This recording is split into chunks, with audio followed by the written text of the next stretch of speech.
The decisions of a Roman emperor changed the course of the empire in a single night. How did he do it? How could a civilization that conquered nearly the entire known world build a monument that continues to dazzle even the most modern architects? Today, we will discover not only how it was built but also how its engineering, history, and ability to amaze the world continue to endure to this day. The Colosseum is not just an architectural wonder, it is a symbol of greatness, spectacle, and, above all, Roman power. But behind its fame and imposing structure, there are secrets that defy the logic of what we believed possible in ancient Rome. Join me as we travel back in time to unravel the mysteries of this unique monument, from its creation to the spectacles that left an indelible mark on history. And the best part, we'll do it as if we were there, among the gladiators and wild beasts, discovering how they did it. The Colosseum stands in the heart of Rome, a city that, at its peak, dominated almost the entire known world. It was not just a place of entertainment but a symbol of Roman power, a masterpiece of engineering that attracted thousands of people from all corners of the empire. But what many do not know is that the Colosseum was not isolated. Surrounding it were several monuments and places essential for the spectacle and life of the gladiators. Here, at the Ludus Magnus, the largest of Rome's gladiator training schools, fighters trained, slept, and ate. This place was the birthplace of the heroes who would fight in the arena. A little further on, the Meta Sudans, a massive fountain where gladiators, after the brutality of the battles, could refresh themselves and clean their wounds, a brief pause before the next fight. And ahead, the imposing Arch of Constantine, a stone victory that celebrated the emperor's power and remains a reminder of Rome's greatness. Nearby, the Temple of Venus and Roma, the city's largest temple, dedicated to the two fundamental goddesses, Venus, the goddess of love, and Roma, the goddess representing the city itself. And finally, the Colossus of Nero, a monumental statue of Emperor Nero, a figure that, over the years, became a symbol of power and dominance, and according to many, gave its name to the Colosseum.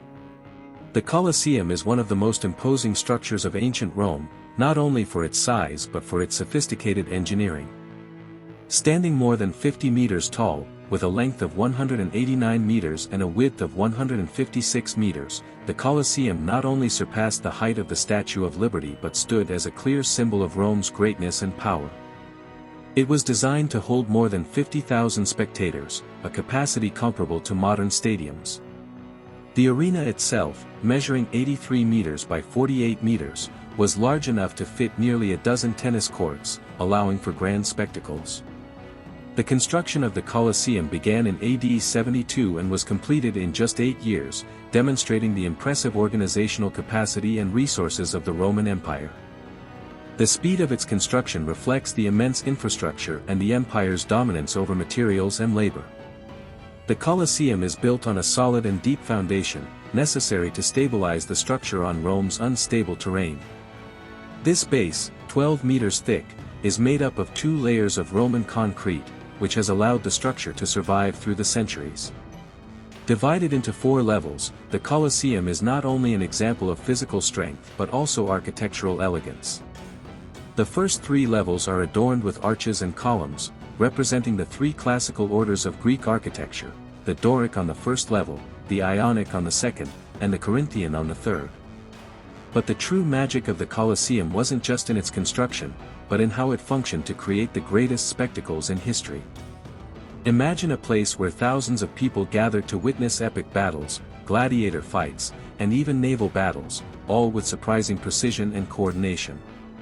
The Colosseum had 80 ground-level entrances, 76 of which were numbered to organize the crowd and direct them to their seats efficiently. This crowd management system, innovative for its time, anticipated what we now use in modern stadiums. In addition to the common entrances, there were 4 special entrances reserved for the privileged.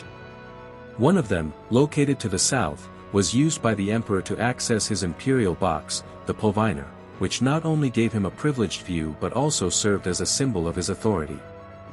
The gladiators and wild beasts entered the arena through 2 other entrances, known as the Gate of Life and the Gate of Death. Through the Gate of Life, the gladiators marched into the arena, ready for battle. And through the Gate of Death, the fallen bodies of fighters and animals were removed, a bitter representation of the brutality of the spectacle. The Colosseum was designed with a clear hierarchy, not only in its seating but also in its very structure, reflecting the strict class divisions in Roman society. The lower levels were reserved for senators and the elite, those with the most power and influence, while the higher seats were occupied by the poorer citizens and slaves, all sharing the same space but separated by their status.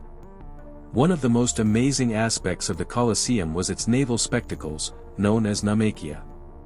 These battles, which transformed the Colosseum into a water stage, demonstrated not only Roman ingenuity but also their power to manipulate the environment and create unprecedented events.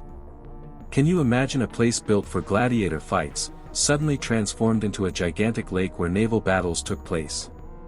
Thanks to an amazing engineering system, the Romans could flood the floor of the Colosseum, creating a water basin large enough to hold warships.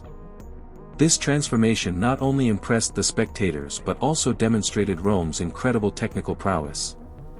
The process to flood the arena began with the removal of the wooden floor and its supporting columns, turning the space into a giant container that could be filled with water from nearby aqueducts. This flooding process could take several hours, but the result was a stunning visual experience, where prisoners and slaves fought on boats, reenacting famous naval battles from Roman history. Once the ships had fought until the end, the water was drained through an underground system of channels, allowing the Colosseum to return to its original shape for the next event. These types of events were not only entertainment but also a demonstration of engineering and Rome's ability to astonish the world. But what really made the magic of the Colosseum shows possible was what lay beneath their feet, the Hypogeum, an underground complex that allowed gladiators, animals, and other elements of the spectacles to enter the arena dramatically and unexpectedly. The Hypogeum was a two-story structure made up of corridors, rooms, and a network of elevators and trapdoors. This hidden space not only housed the animals that would be released into the arena, but also served as a preparation area for the gladiators before their combat. To make the entrances even more impressive, 28 elevators were built along the edges of the Colosseum, each designed to lift gladiators or beasts directly from the underground level to the arena. These elevators were operated by teams of workers, who, using a system of pulleys and ropes, ensured that the entrances were quick and precise. The trapdoors helped the beasts and gladiators make their appearances suddenly, increasing the tension and drama of the show. Without this sophisticated underground system, the Colosseum experience would not have been the same. Additionally, the Hypogeum was connected to nearby places like the Ludus Magnus, allowing the gladiators to travel from their training to the arena without being seen by the public, adding even more mystery to what was about to come. The Colosseum, with its history full of power and spectacle, continues to be a source of inspiration in modern culture. Although the gladiator battles are behind us, the impact of the Colosseum extends far beyond the Roman arenas. Today, the Colosseum appears in movies, books, and video games, being one of the most recognized symbols of ancient Rome. Movies like Gladiator have revived the spirit of the fight and brutality that were once witnessed in its arena, while other media explore the human stories behind the gladiators and the fascination with historical events. But the Colosseum has not only been a stage for fiction. In popular culture, it remains a symbol of struggle, resistance, and overcoming adversity. Social movements around the world have used it as an emblem of the fight for justice, the power of the people, and resistance against oppression, demonstrating how an ancient monument remains relevant today. Moreover, its influence has even reached modern architecture. Many contemporary stadiums, such as those for football and other sports, are inspired by the design of the Colosseum, with its ability to house thousands of spectators and the division into levels reflecting the hierarchy of the attendees. The Colosseum is not only a monument to architectural greatness but also a reflection of the heart of the Roman Empire. Every stone, every arch, every design in its structure tells the story of a civilization obsessed with power, spectacle, and the display of its dominance over the world. Through its spectacles, Rome not only entertained its citizens but also reaffirmed its position as the most powerful empire in the known world. The Colosseum was a constant reminder that the Roman Empire not only conquered territories but also dominated the senses, emotions, and life itself of its inhabitants. Today, the Colosseum still stands as a testament to what Rome was, an empire whose ambition knew no bounds.